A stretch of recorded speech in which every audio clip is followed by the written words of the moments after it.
sold over $1 billion, $1 billion with a B. Element to master if you want to be a great salesperson.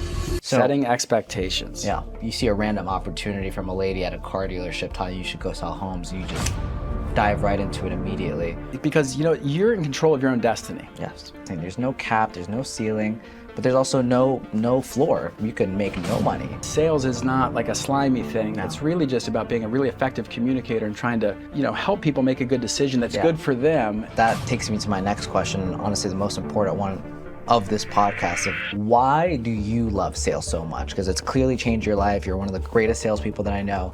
Why do you love it so much? You get paid exactly what you're worth in sales. Not a penny more, not a penny less. Correct. So at the end of the day, you look at your 1099 and say, that's how much value I brought to the marketplace. First year into the business, you're already selling 20, 30, 40 homes, whatever it is. How do you do that? Welcome back to another episode of The Hustler's Journey, where we bring on some of the most influential entrepreneurs to talk about their hustler's journey on how they got to where they are today. Today's guest, I'm joined by the best salesperson I have ever met and a true powerhouse in real estate.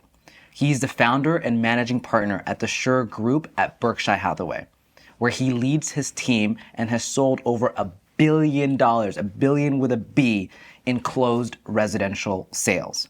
Recognized by the Wall Street Journal as one of the top 250 teams in the country for 5 consecutive years. Andrew has unmatched experience, leadership, and sales strategy. To put it in simple, he's done it all. None other than Mr. Andrew Goodman. Andrew, thanks for coming on the show, brother. Hey, thanks for having me. Excited to be here. Excited to return the favor. You were up in Baltimore not too long ago, and it's great to be down here in the DC area. Yep, I love it. How was the drive? Was it crazy? No, not Drive bad. was pretty easy. Yeah. I should come down here more. You should. It's a arguably better place to sell real estate. Average sales price up, more people, more volume. I don't think we need you selling any more real estate. I think you do enough of that right now. We always want more. So Andrew, we're gonna just take it all the way back. We're gonna start from the very beginning. I just want you to, there's a lot we got to get into when it comes to real estate, business, just all of it. But I want you to just take me all the way back. Like, who is Andrew Goodman? How'd you get to where you are today? Give me like a short little glimpse of what your life has been like. All right, well, it's Undem. Okay. Undem, Undem. Mm-hmm. My family's from the Midwest, Minnesota, North Dakota. Okay. But I ended up in Baltimore, born and raised in Baltimore, love Baltimore, underrated, because my father got a position at Johns Hopkins. Okay. He was a full professor, one of the youngest full professors ever at Johns Hopkins.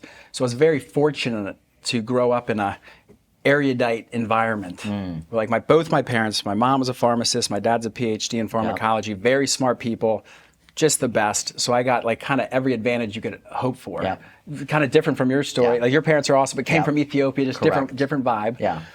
So grew up in Baltimore, public school kid, and I was always small. Okay, freshman year of high school, 92 pounds.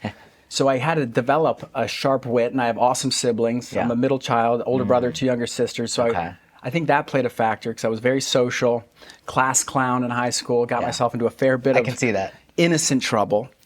And I think over the years I just developed the ability to communicate well. Not that I knew that would help me along the way, but looking back now, I think that's a key thing. 100%. Because you meet people, if you can do this and be comfortable in your own skin, you can take it anywhere. Yeah, you can. If you're comfortable with yourself, you can make other people comfortable with you. And in our business, that's very critical. Went to York College of Pennsylvania, one of the few schools I got into. Great school. Nice. What were you trying to study there when you went? Yeah, business. Okay. It's tough for a 17-year-old to what do you want to do when you grow up? I don't.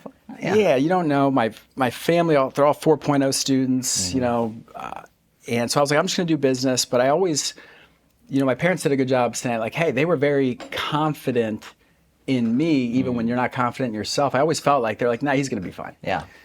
So I did business, studying finance, and then I ended up getting a job selling cars because I couldn't get a job. It was 2009. That was a weird time, in financial crisis time. Selling cars for a little bit, 10 months. Great job for anyone, really. They'll hire anybody if they think you can move the product. But I was selling Porsches and Audis. Wow. Which was kind of cool. And a woman came in one day, trading in a Volvo to buy an Audi. I'll never forget. We hit it off. She trades in the Volvo, buys an Audi, and she just said, "Hey, Andrew, do you like working here?" And I said, "No, I hate it. Thanks so much for asking. I have to be here at 9 a.m. I don't leave till 9 p.m. I live an hour away. It's dark when I wake up. It's dark when I go home. You work 6 days a week, only closed on Sundays. Yep. And I have to tell everyone I'm a car salesman. But no, thanks for asking." Right? So we had good rapport. Yeah. And she said, "You should sell homes." So I had no real estate experience. I had no one in my family's in real estate. And I said, "I'd be interested in that." And she said, "You need to apply at Ryan Homes, NVR Inc., which is very big in this area." Yeah.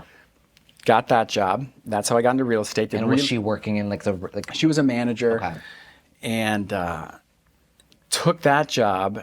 And along the way, around that time, I got introduced to this concept of sales. Not what everyone thinks it is, but like, hey, this is like a real profession. Correct. You can make a lot of money. And I was always kind of focused on earning. I want to earn. How can I make as much money as possible without killing myself or being someone else's bitch, which I was at the car dealership and at Ryan. Correct. And then understood that agent model. I'll never forget sitting in the model reading The Millionaire Real Estate Agent. I said, wow, this seems like a interesting way to go. Yeah. And got the courage to go out and meet some people. And I was fortunate to link up with still one of my great friends today, Joe Sacchetti. Shout out to Joe. He took me on. He was a good producer, big agent. Yeah. And we started a team. Wow. So right out of the gate, I always had an admin. I've never been a solo agent. So you went right agent. into it. Yeah. Yeah. Like I was under him for a year, but I showed promise. I was selling a lot of houses, like 40-some my first year. Wow. With no lead flow. That's crazy. No website. Yep. And we just figured it out. Yeah. And he moved on. He has a killer property management company now, and I bought him out in 2020, and we kept growing it. And now I'm just kind of focused on finding talented people, like people like Riley, who you've met, people like you can get on staff to build around and grow with. Yes. Because you can only do so much yourself. And it's like, life's not fun doing stuff yourself. All about people. So that's where I'm at now. We're doing well, and I think we can do a lot more, and I'm excited for the future. Man, what a story. I mean, there's a lot to get into. Just number one, just the fact that, you see a random opportunity from a lady at a car dealership telling you should go sell homes, and you just dive right into it immediately. Take me over there. Like, what was your experience just getting into sales in the beginning, just in the car dealership world, and then coming over to the new sales home world? Well, it's interesting. What happened was I thought I could be a chartered financial analyst. I probably couldn't have done it. Okay. I mean, maybe. Yeah. Because I was smart enough, but I'm not even that good at math. Okay. More of an EQ guy. Yeah. I mean, IQ, probably in the middle somewhere. And 2009, I come home. Now I'm used to being a party guy. Well, I'm sleeping on my bunk bed I grew up in at home. You know what happens when you come back from college? Whoa, culture shock. I don't do whatever I want anymore. It's like real world hits Take out the trash, this, that. And my mom came into my bedroom. Yeah. She's from Fargo, North Dakota. Okay, she goes, Andrew, she came into my room, 11 a.m., still sleeping. Yeah. Because I don't wake up early. Yeah. And I still don't. She came in and she hits me with the newspaper in a loving way. She's very nice. Andrew, get up. You're not sleeping here all summer. You're not going to be a loser here. Get a job. Here, I found one. Luxury car sales. College degree required. You're applying for this today. So I give my mom a lot of credit because she knew how hard to push. You can't push too hard. And I'm like, I'm not going to fight about it. I applied for that job. Got it. Interestingly enough, I meet this guy at the car dealership. I was on the Audi side. This guy's on the Porsche side. And he takes me under his wing. He ends up being one of my best friends. You should meet him, Chad Prinke, now a major consultant in the building contractor world. Love it. Kills it. Love it. He was training this at Sandler Sales Training. Okay. Which is a franchise that teaches people how to sell. And the number one Sandler franchise in the world happened to be in Baltimore. I didn't know any of this. He leaves the dealership to go be a consultant, a sales consultant, B2B, helping people sell. And he tells me, he goes, hey, look, I'm going to introduce you to the owner of this. I think you have what it takes. So I started going in there. And they're training me on the side. So I'm getting a little card training, which is great. But you're also getting the sales. I'm getting a little of this. And they said, look, when you're ready to quit this job, you come work here. And that was my plan. And you get so many reps. People walk in, and they'll say, like, people don't walk on the dealership unless they want to buy. You're trying out different openings. What do I say? When they say this, I say that. Here's how you match and mirror. I'm learning all that psychological stuff. And I was just into it. It was the first time, like, oh, this is like a profession you can get into and try to get good. Yeah. Life is so much better when you're trying to get good at something. So I'm excited now. I'm reading the books. You're excited, People are pouring into me a little bit. And then during that time, boom, trade in the Volvo, sell the Audi. I said, oh, real estate. Well, which way do I go? So I ended up going the real estate route, but I wanted to stay close with these people. I said, look, I'm going to be a new home sales rep. I'm off Tuesdays and Wednesdays. You work every weekend in that business. Okay. So I went to the owner of that Sandler franchise with my buddy. Yeah. And I said, hey, look, I'll come in every Tuesday and Wednesday. I just want to stay close to you guys. They say, all right. So I worked every day. Yeah.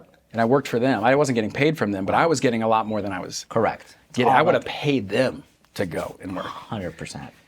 And that was the basis for getting the confidence, the ability to articulate a value proposition, and just understand that sales is not like a slimy thing. No. It's really just about being a really effective communicator and trying to, help people make a good decision that's good for them, and you can be the linchpin, the segue. And that takes me to my next question, honestly the most important one of this podcast. Of we both believe sales is the best industry in the world. It doesn't care who you are, where you come from, what you look like, what you sound like.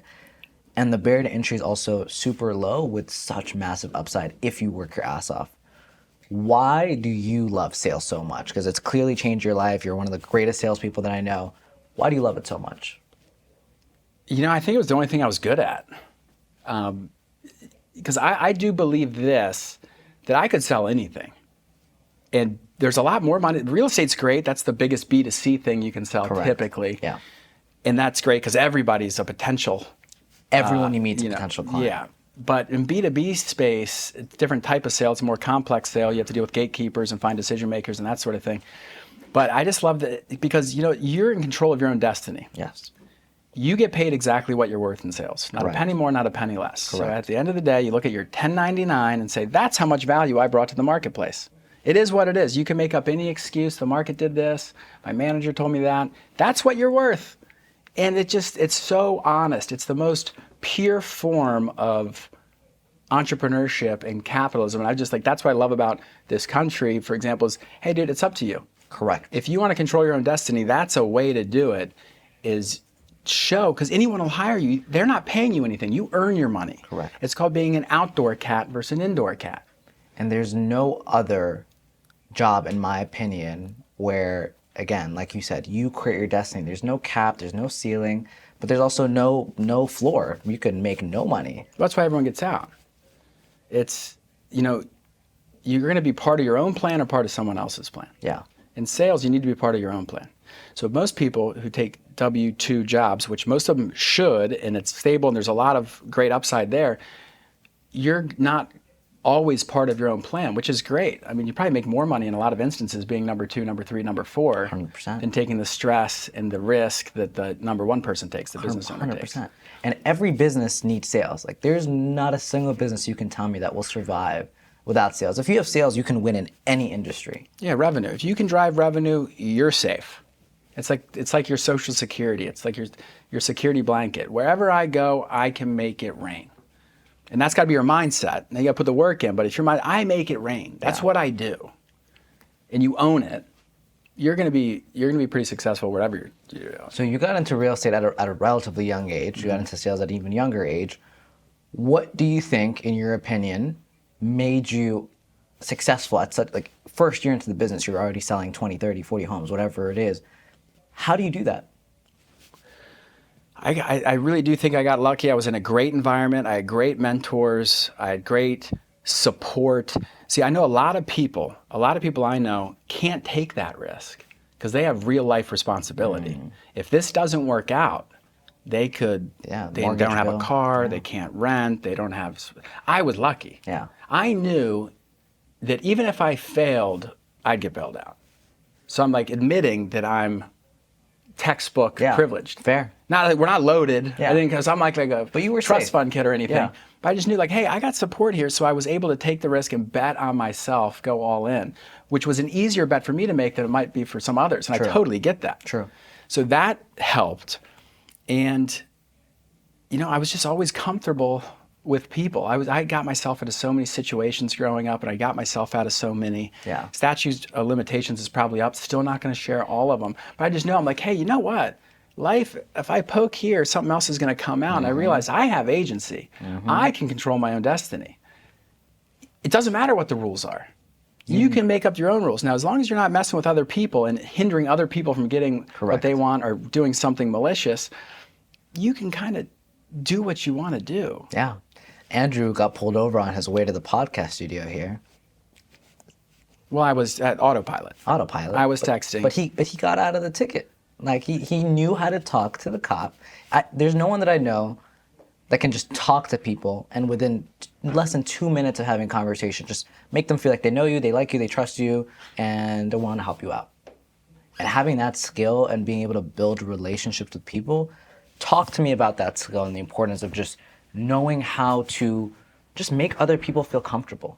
Well, like I said it before, and this is very key, because everyone talks bond and rapport, step one, how to make other people comfortable. You have to realize most communication is nonverbal.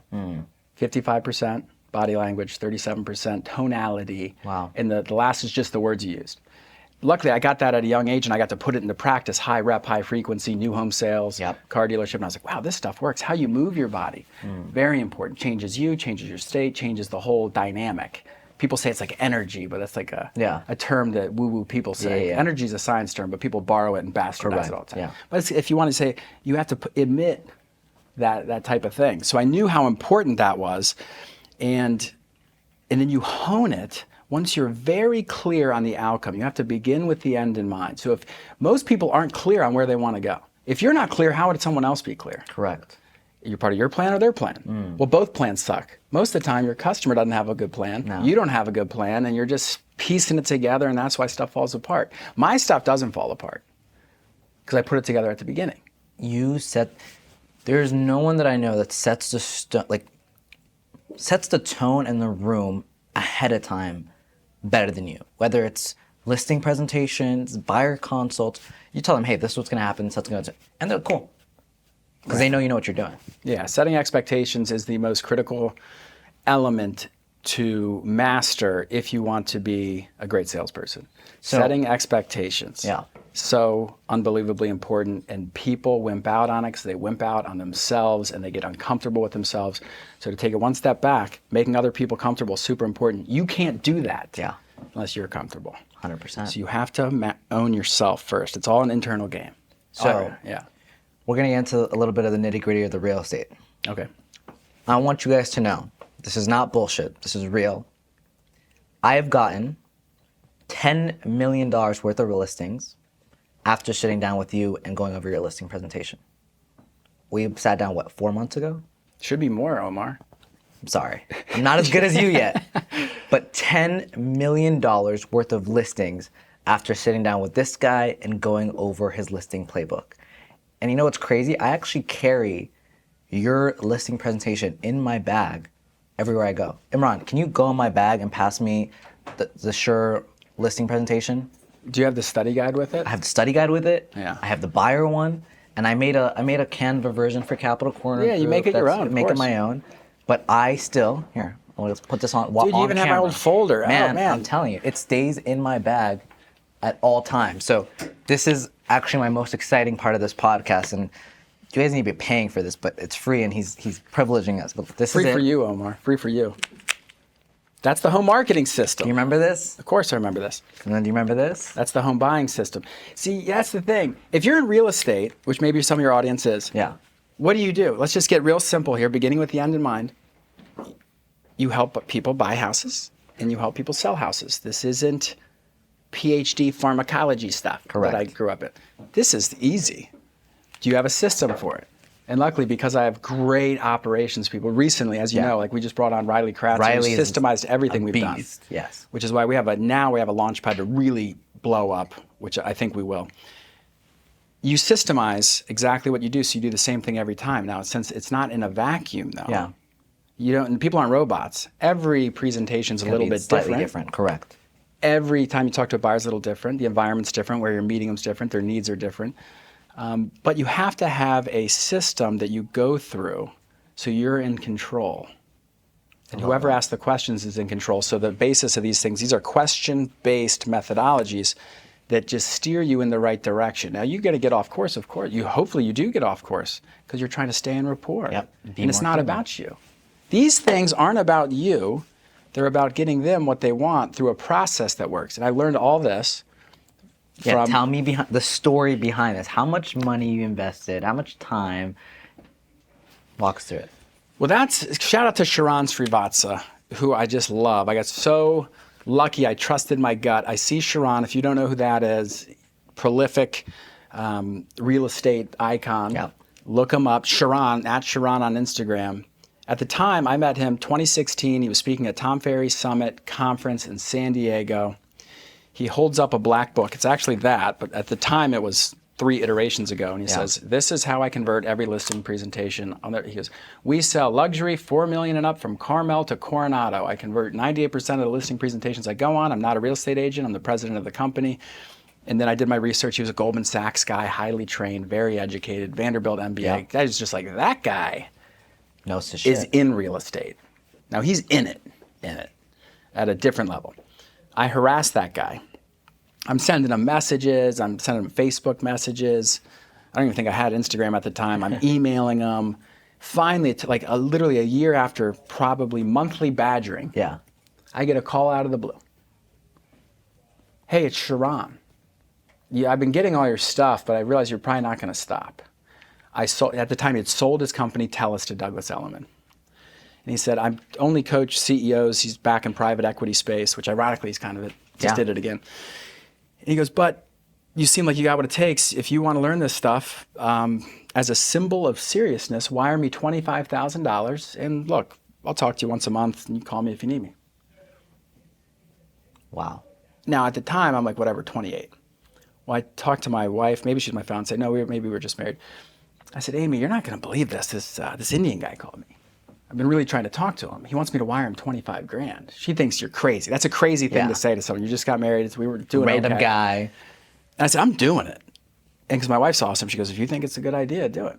So like I said, I've always had people around me that never hindered me from doing what I want to do, which I know a lot of people struggle with that. Yeah. I've never had to overcome that. So I wired Sharon the $25,000. He goes over this book with me. So that was the basis of it. And I got really good at listings. This is 2017 now. Yeah. And then I meet a lot of people along the way, as you do, right? And I meet like Alan Dalton, who's the former CEO of Realtor.com, spent a ton of time with this guy. He's another guy. I take Sharon, brilliant, Alan Dalton, brilliant, in different ways. Yeah. And then the guys like Mark Stark, who we've talked about, another brilliant guy, massive exit, just prolific real estate entrepreneurs at the highest level. Like he gave me that great intro. Yeah. That's baby money stuff compared to what these guys have done. And it goes back to the principle that Ray Dalio talks about in his book Principles. He's the head of Bridgewater and Associates, the largest hedge fund in the country. Yeah. He said it's called believability weighted decision making is how you make decisions. What's that mean? It means you triangulate, you find the 3 most believable people. Which if they're talking about this topic, that specific topic, because no one's believable in everything. I believe these 3 people on the topic of maximizing people's equity when representing a sale. Sharon, Alan, Stark. Take all their stuff, tweak it, make it my own. I'd say 80% of it was Sharon's, the way he sets things up is so beautiful. Yeah. But you implement your own stuff and you get to the point where the book is for training. Yeah. But the idea is you do it, it's all in here. The napkin method. It's the napkin. You get people, you write it down. And that way you can customize it on the fly because everything's customizable. Correct. The seller wants to sell you got to be out of here in 2 weeks. Yeah. I can sell in 8 months. I want this, I want that. It doesn't matter, but you have to have a system. Let's say I am an agent watching this and I want to take my listing business to the next level, whether I'm already doing listings or I'm just getting started out. I'm a seller, you're Andrew, you just walked into my house. I just walked into your house. Well, the first thing is you never walk right up to the house. Okay. And we'll skip all the pre-stuff, but there's a couple pre-things I can't skip over. Okay. A couple of things is you have to be prepared, okay, mentally. Now, there's a couple things you have to do to prepare. One thing you always want to know is a couple key things about the area. Okay. So you can say things like, hey, Omar, do you guys know how close you are to I-95? They'll say, oh yeah, we're like 6 minutes away. No, you're 3.2 miles. I measured it last night. Now, one of my jobs is to make sure the world knows that there's 432 happy homeowners here in the town of Bel Air. That's knowing the population of the area you're in, or it could be the subdivision, or it could be the zip code. So you prep a couple things because you need people to know I'm sharp, I'm enthusiastic, and I'm an expert. This is part of the bond and rapport. You get to pick how you're perceived. I love that. So you pick your presence. People show up and you say, they get worried because they're not comfortable with themselves. I hope they like me. I hope, is my shirt okay? Is this okay? Yeah. They're in your head. You're in your head, you're dead. Okay? So you pick your presence, and you can only do that through proper preparation. So you're prepared with some of those things. Now, if you get really good at this, you don't really need anything. Okay. I go in with, I don't bring anything. Yeah. I don't bring comps, I don't bring anything. It's insane. But you start that conversation, and now this is where Sharon and I differ, and there's no, the right way to do it's the way you're going to be most comfortable, because if you're the most comfortable, you're going to make them the most comfortable. You either want the tour first or you want to strategize first. Either way, you're in control. Okay. So the next conversation that I like to say, the piece is, hey, thanks for allowing me to come over. Allow, they're in control. I like that. Thanks for allowing me to come over today. Would it be okay to give me the brief tour so we can determine which specific marketing features we can show off to the marketplace? I love that. So you're tour first. I'm a tour first guy because I believe, for two reasons. Now, I've done it both ways work. Sharon goes, hey, is there somewhere we can sit down and strategize? Both good. The key is you're certain. You're certain. Whoever's the most certain in any interaction will influence the other person. So you don't say, hey, do you guys want to maybe like show me around, or do you want to sit down? No. Certain. So pick a path, roll. I like to do the tour first because it allows for more time for bond and rapport, and you can say things like, what happens when you go on the tour? They start showing you the things they like about the property. Hey, we just updated the kitchen, the backyard, we added the deck, normal stuff, bond and rapport, how's it going? Yep. You're actually getting a little bit of relationship building going there. But whenever they point out something, Omar, whenever they point out, now this has nothing to do with the book. This is when you sit down and present. This is when you're strategizing, but this is the pre-stuff. When they point something out, typically say it's a husband and wife. The wife says, yeah, we just redid this kitchen. Gorgeous. Whose idea was that? And then the husband goes, that was actually my idea. We picked these countertops. We always want to do this. That's beautiful. Now, did you do that with resale in mind or just to make the home imminently more livable? So you're and then you say, you look to the spouse, who it wasn't their idea. Wife, hey, Susan, Mark made a great decision there. You affirm the spouse to the other spouse. These are just little things you can do along the way. It sounds trite, but this is just normal human being stuff. You know everyone wants to hear that. I would love for someone to say, Amy, Andrew made a great decision there. Who doesn't 100%. Like everybody loves that. Yeah, and so you get the ability to establish the rapport. But then when you sit down, it's all about setting the expectations. And then they need to know that you know what you're doing. They don't even have to believe what you're saying. They have to believe you believe what you're saying. Correct. But guess what? I do believe what I'm saying. So of course, hopefully, maybe you have a track record at that time. You have artifacts of success, as Shram would say, and you go through the presentation. But I don't want to bastardize the whole podcast because each page of this, and you have like the study guide there, there's a way to frame it, explain it, transition to your next point. But the big tip is you get permission to go through the questions and the process you want to go through up front. It's called being a good opener is being way more important than being a good closer. Correct. So one thing I will tell you guys that one of my biggest takeaways sitting down with Andrew 4 months ago that's completely changed the way I do my listings is I never brought up contracts, commissions, anything until the very, very last second. And it was the most awkward conversation. It was scary, even showing up with the contract at the end of it. Versus you hit the nail on the hammer in the very beginning. You told them about the contracts right there and then. This is a purchase agreement. This is a buyer agreement. If it's awkward, if you think it's awkward, it's awkward. If you think it's scary, it's scary. If you're wishy-washy, they're wishy-washy.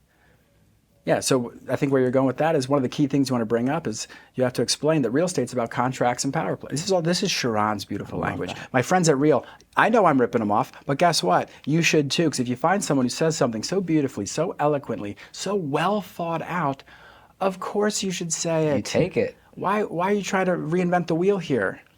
So what Sharon says and what I say, and of course you can tweak it, you can make it your own language. Say, look, real estate is about contracts and power players. And there's 3 major agreements that govern a real estate transaction. One is a listing agreement between the seller and the seller's agent. Boom, you put it on the table. Here's a blank one. Then there's a buyer's agency agreement between a buyer and a buyer's agent. This is what that looks like. Bam. And then there's a purchase contract, which is between the seller and the buyer. These are the agreements that govern a real estate transaction. And that opens the door. And a lot of times you don't just get to, because it's not in a vacuum, you don't just get to flow perfectly. They'll start asking you questions. But if you're comfortable, I don't care where the conversation goes, because my job, it's not about me, it's about you understanding this. We're not playing games here. And then once you set that table, you can transition to the next thing. And you strategize about their goals. And you draw the key thing is you need to take a piece of paper and be able to draw out your exact process that maximizes the equity for a seller. Now, it's different for a buyer. You want to show them how you're going to bring value to that relationship, which most people don't do. And most buyers, see, real estate agents have never had to sell anything. Sure, correct. The buyer's agents, at least, they just get a piece of the deal. That got flipped on its head recently. We don't need to rehash all the lawsuit stuff. But I was so happy that happened, because now real estate agents are going to have to learn how to sell things. Sell your value. And most people can't, or they're not going to be able to make the transition. Change is hard, and it provides more opportunity for the people who were students who do take it seriously to look different, feel different, sound different, and get what they deserve. 100%.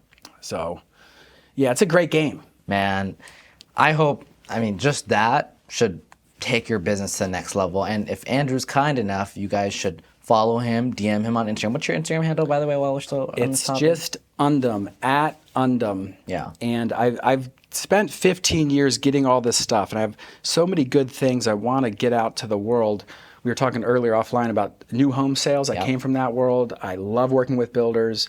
If a real estate agent could figure out how to bring value to a builder, whether it's the new home sales rep, the sales manager, the area president, the construction manager, there's a whole cast of characters that you can help. And if you help people, if you help enough people get what they want, what do you get? They will help you back. You get what you want. Yeah.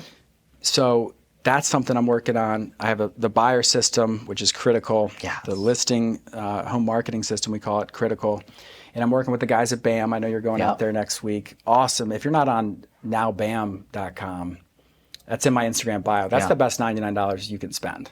And you get daily market updates. They tell you exactly what to do on social media. They tell you exactly what's going on in the market. They give you all the best campaigns. Love that. It's sipping out of a fire hose. I can only implement a sliver once a month, but everything's got positive ROI. So I love that. And we're embarking with my partner Riley, who you met.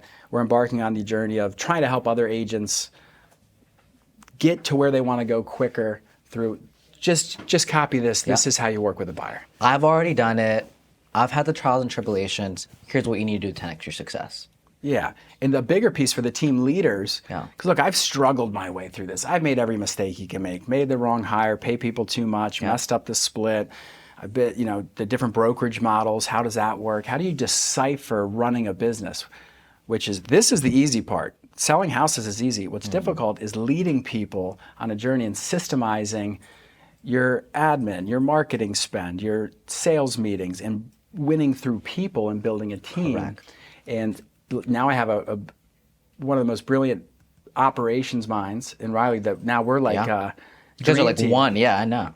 And we're helping team leaders figure out, hey, this is how you should structure your team. This is where you're losing revenue. This is where you could make a couple tweaks and see a big return. So we're starting to embark on a little bit of that, focused on growing the team. But every time I've ever asked someone for help, they've helped me. And I get all these inquiries, and I ignore them because I'm busy. I got 3 kids. But now that I have the structure, I think we can help some people. I know you help a lot of people too. And I'm one of his students per se. I mean, let's call it that. Hey, we're all helping each other. Yeah. I mean, so I run the Capital Corner group in Washington, D.C., and him and Riley came in and they said, okay, this is where you're fucking up. This is where you're screwing up. This is where you suck. Like, my back end wasn't right. My website lead gen wasn't great.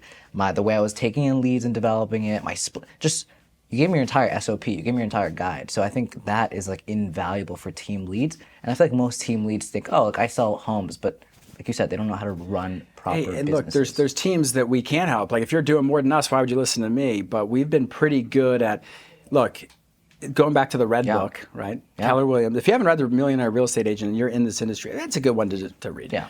But like that 7th level stuff, you want to net $1 million, I can show you how to net $1 million. Now, I've seen it. Yeah, if you're already doing 300 million and you want to get to 400, I haven't been there. I will be, but that's not us. But if you're someone who says, hey, I'm doing 20, I want to start a team and get to 50, we got that. 50 to 75, we got that. You may make 2 more high, we got that. We got that. So we can help, I think, a good swath of the industry. I love that. But it's only for people who really want to do it. Because look, Correct. it's all about the execution. We tell you what to do. You know how it is with agents. I can show you this stuff. See, the reason you're successful, and by the way, at 23, you're about 10, you're so far ahead, you've been lapping. If you at 23 versus me at 23 is a joke. But if you really want this stuff, you have to become borderline obsessed with it. 100%. Because it's so hard, and it's so easy to make $200K and be like, no, life's good, and spend all your money. But then you realize, hey, you only get one shot at this game. And if you want to do your best and fulfill your potential, you should try to find people. All the way. That is the cheat code in life. It's so simple. You find people who are doing what you want to do, find a way to get in front of them, and you collapse the time. And we're all on that journey. And that puts me into my segue of like the importance of mentorship. Like you mentioned it right now. I firsthand, if I didn't have my mentor, Sam Qureshi, who took me under his wing, taught me everything that I know, I wouldn't be where I am today at, like you said, at 23 or whatever it is, right? So what is like the first step you recommend? Brand new agent, realtors are watching this. I just got into the business. What's the first thing that I do? Go. You find someone who's doing this at a high level and do whatever it takes to spend as much time in close proximity to that person as possible. Take what you like, ditch the rest. I've never seen one person that I liked every single thing they do. You're not trying to, I would say, I'm a student of everyone. I'm a follower of no one. None of these people are, you don't have to be a disciple. I love that. Okay, you want to be a student of everyone. And look, those, I was telling you, Stark, Sharon, Alan, they're awesome, but I'm not trying to learn from them in every single area of my life. If someone's got like the most amazing marriage, maybe you talk to that person. I don't care how much money they have, but they operate at a level I like in this arena. Be with that person. It's in if you want to get good at golf, you don't hang out with people who suck all the time. True. Show me how to chip this thing. It's just in everything. It's a mindset piece. Yeah, I love that. And then, again, more nitty gritty. I'm an agent. What is the best lead gen system or systems, open houses, if you're starting out, what are you focusing on? This is if you're brand new. Yeah. Caveat brand new, because we've tried them all. They're so hard because you know what? It's easy to get names and numbers and leads with Facebook ads, with PPC, with Realtor.com, with Zillow. But people think they want more leads, but they really just want more deals. And the path from lead to deal is a lot of work. Calling people you don't know, meeting them, having a good presentation. That's difficult. But what I did, here's what I did. Brand new agent. I literally went on Facebook. This is before the Messenger app. When Facebook, it still has it, the green dots, Facebook and Instagram. Every person I knew, you want to start two-way conversations. All conversion happens in conversation. So how many conversations can I start? I just kind of knew that intuitively. Well, I got to talk to a lot of people. So anytime someone was online, I just messaged them, hey, how you doing? Oh, you're just in Maui. That's cool. How's it going? Haven't seen you since college. And inevitably, it's the law of reciprocity. Oh, how are you doing? Oh, it's cool. I actually just got into real estate. My office is downtown. If you ever know if there's ever anything I can do to help, I'm making a lot of great contacts, helping people buy property. I love that. Have you ever considered buying a place or you renting something? And then it's just open dialogue. And that's more just how calm, casual. That's what you do. You start with the people you know. You don't sphere. People you know. Make sure they know what you do in a non-douchey way, because what everyone does is, hey, I'm a realtor. Use me. Correct. Weird. Yeah. So that's where you start. And then the real unlock is if you can get so confident that when you meet somebody or their parents, ooh, the mom and dad's coming, I'm scared now. Parents are coming, 100% closing. If you can get so confident you can talk to anyone and showcase your value, that if you're that confident, you will be so much more willing to do the things that lead to more conversations. This is where the people fail is, I don't know if I want to talk to this seller. Yeah. This is tough. I don't know how this buyer. You're done. Yeah. Stick a fork in them. But if you're so confident, you'll start, and then you can invest because you will get ROI. Because you know how to convert. Why would you spend $500 a month on leads if you know you suck? You won't. That's why people don't. But if you knew you were good, different it's story. All day. 100%. And then you unlock all those other opportunities. Of course, build your social media profile. Yep. Beg for people to, not beg, but be willing to have tough conversations with people. Build on that. Importance of social media as a real estate professional or sales professional in 2025 and beyond. Well, that's your domain. but I'm just trying to keep up with you. Like, you've been teaching me a lot of this stuff, but it's the only thing I know, and you correct me if I'm wrong here, but it's free and it's one-to-many. Correct. What I was just describing was one-to-one stuff. I'm messaging people. That's where you start, brand new. Yep. But eventually, you need to be able to do something once and have many people see it. One-to-many. Correct. And it is probably the most powerful tool. I was lucky. I got on it early. I was never afraid to be on camera. Yeah. You don't always like how you sound or Correct. how you look. You never do. You get over that, whatever. I said it earlier, some will, some won't. So what? Move on. Who cares if they like you? Not everyone's going to like you. What other people's opinion of you is none of your business. That's how I roll. Hey, they don't like me. Okay, good. There's people I've heard that say not nice things about me. I still like them. The other day, I was like, oh, this guy said you were broke. Good agent. I respect this guy. I said, oh, really? That's all right. I still like him.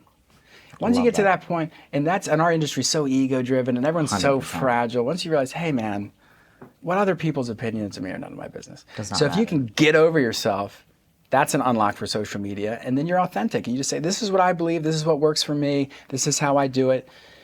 And you will find, as Jimmy Burgess calls it, your OKPs. OKPs. Tell me about that, because Jimmy brought that up to me too, and I've been using that term a lot. What's OKP? Shout out to Jimmy Burgess. Again, he's the best. He's the one that put us together, by the way. He goes, you got to talk to this guy, Omar. He's right down the street from you in D.C. And he goes, he's OKP. And that's our kind of people. He's our kind of people. Which means in Jimmy's world, our world that we all share, is they're first of all, a cool guy, easy to talk to, will show you everything, not trying to get anything from you, just wants to hang out and get better. Growth mindset, abundant, let's roll. So that's what an OKP is to me, but you also find your OKP buyers and sellers. Correct. Because I'm not the guy who's going to be your best friend and send you tchotchkes every month and deliver you a pie on Thanksgiving. Because I don't think, that's not what I want. And no, I get some people do it, it works, it's good, I'm not poo-pooing it, it's just not me. Not you. I'm the guy who's going to fight for you in a slick way that people don't even know they got cut until after the deal's done. Because I want my people, if you're working with me, our job is to win. 100%. And do it in a fashion where both parties get their needs met. It's not saying you're not a win-win guy, but as long as we win and win big, we're good. So I'm like an attorney going into the courtroom. You don't hire me to just be everyone's best friend. You hire me because we're going to execute and we're going to get things done. And when someone calls and they're asking about your house, you want me on the other line. 100%. I'm your guy. It's you and your client versus the world.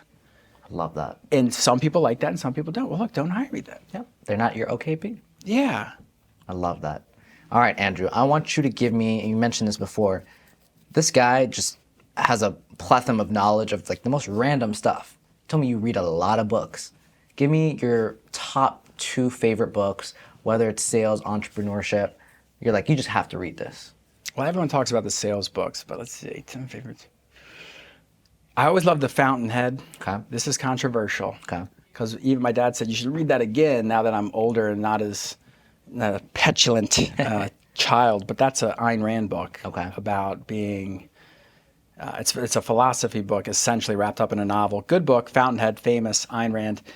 And it's all about doing, it's kind of like individualism, owning your own destiny, doing what you know is right, and it exemplifies what's good about capitalism in this country and the dangers of it, of like people and bureaucrats making decisions for other people and how to break through it.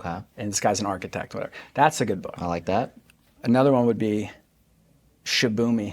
Shibumi. And that's just another novel. See, I'm not giving you the normal stuff. No, I like it. This is Shibumi, just a cool book. You should read it. It's funny. It's good. But then the books I've been reading recently, I did that 75 Hard thing in February, so I was doing. And you actually completed it. I did. I was ripped. I regressed. I started So you golfing. still look good. I drink a little bit, golf a little bit, have fun, enjoy my life. Yeah. That's a tough challenge. But I was reading a really good one. It's The Diary of a CEO, Stephen Bartlett's podcast. He had a book and he put all this best stuff in this book. And it's so easy to read because if you're going to read 10 minutes a day, it's not like a novel. You're not reading a story. It's boom. This is some self-discipline stuff. Boom. This is some leadership stuff. Boom. There's some marketing stuff. And it's good. I love his guest. I love his podcast. Like that's who I'm trying to recreate. He's the man. Yeah. So his book was really good. And then Riley and I are now diving back into all the $100 million stuff because Hormozy's launching his next one, $100 million money models. But like, if you go back and just to start with $100 million offers, that's a book that's so good and so simple that you can just speed through it. But if you're smart and you're a student, because reading for comprehension is not that easy. Correct. I mean, for me at least. Do you really get that? He said, this is the core four of how to get, like all his principles are so basic and so simple, but if you actually sit there and stew on it, that's a chapter, you should read 1 chapter a week max and really try to implement the stuff in there. I have it right there, $100 million offers, and that's the one book that I read religiously that helped us scale the marketing agency from literally $20K a month to over $100,000. Don't deviate from what he's saying. He's done it 1,000 times in 1,000 different companies. Yep. And that's what we're working on now, so that's a good one. I love that. All right, and then last thing before my final question is, who is someone that you respect and love their hustler's journey that you'd want to see on the show? Oh, there's a lot. Real estate focused? Real estate, business, sales. I would say, and he'll do it too because he's in DC a lot, is a guy named Chad Prinky. Okay. Who's Chad? I alluded to him earlier in this conversation. He was the guy who was selling the Porsches. Wow. And this guy, funny story, this guy tries to help me. Yeah. He's on the Porsche side, I'm on the Audi side. Manager tells him, hey, why don't you help this young kid out? He comes over first time. All right, hey, look, I'm going to show you how we do this thing. And I stop and I say, hey, Chad, I'm not here to make friends. I got plenty of friends. I'll sit on this side, you sit on that side. I was a prick.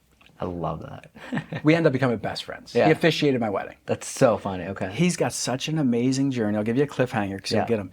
This guy, he blows up at this sales consulting firm. He was the #1 guy. He made it rain. He's bringing in millions of revenue.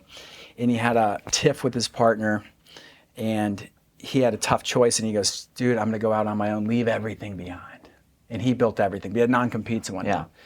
Huge balls. He goes out with nothing. Can't even talk to his clients. And he's built an amazing business. All he does is consult with, he got rich in the niche. Yep. He only helps large contractors who are doing, it's a unique sales thing, but it's also a different world where you're doing RFPs and you're managing your team of subs. I'm talking big concrete companies building these buildings down here in DC, literally. Yeah. And he's just a fascinating guy, and he's the best salesman I know. Wow. That's a big... And you'll see, and he's OKP. Okay, I love that. He's the nicest guy, but the sales is not even his best trait. He's a leader, and he's an awesome dude, and he'd be a good guy to know because he's on the rise. I love that. So you got to get Chad Prinky on here if you can. It. Andrew, busy guy. You are the absolute man. Last thing I have for you is for someone watching this, they're never going to see Andrew ever again. They're never going to hear from you. What is one piece of advice that you have for everybody watching? Well, it would be, if you can work on yourself, you can go from making a living to making a fortune. You got to work harder on yourself than you do on your job. So this stuff's easy to work on, but if you're not right, if your head's not right, if your mindset's not right, if your view of the world isn't right, it's gonna hurt everything. I love that. And the key there is you have to answer this question, which is, do you live in a friendly environment or a hostile environment? Einstein said that. He was smart, apparently. But that's a question I wrestle with sometimes, and it's because, especially in this day and age, is everything bad? If you're watching the news all day, this is a hostile environment. I better 100%. protect me, and you insulate yourself from other ideas. But I choose to believe I live in a friendly environment. Mm-hmm. I get it. There's a lot of crazy stuff going on, and every country's messed up. Our country's messed up. Everything's messed up. But everyone I meet day to day, pretty friendly, pretty nice. And I just choose to believe I live in a very friendly environment, which allows me to not consume all the craziness. And one last line. Yeah. I've read this recently. Richard Feynman said this. These physicists come up with good life this guy lessons. just reads every book ever. He said, I'd rather try to answer. I want to try to tackle questions that don't have answers rather than get answers that I can't question. You know, break that down for me. it's like you're trying to solve things that there's not a clear exact outcome. I'm trying to answer questions that don't have an answer. That's just like fun. That's just life. Like, when you sit down with your buddies, you're drinking a beer, you can talk deep with some people, or how was the weather? How did you get? No, like going deep is good. Yeah. And in business, it just kind of opens up this whole different realm. I want to find questions that don't have answers rather than getting answers I can't question. And that's part of the 1099 entrepreneur journey. You're on the journey.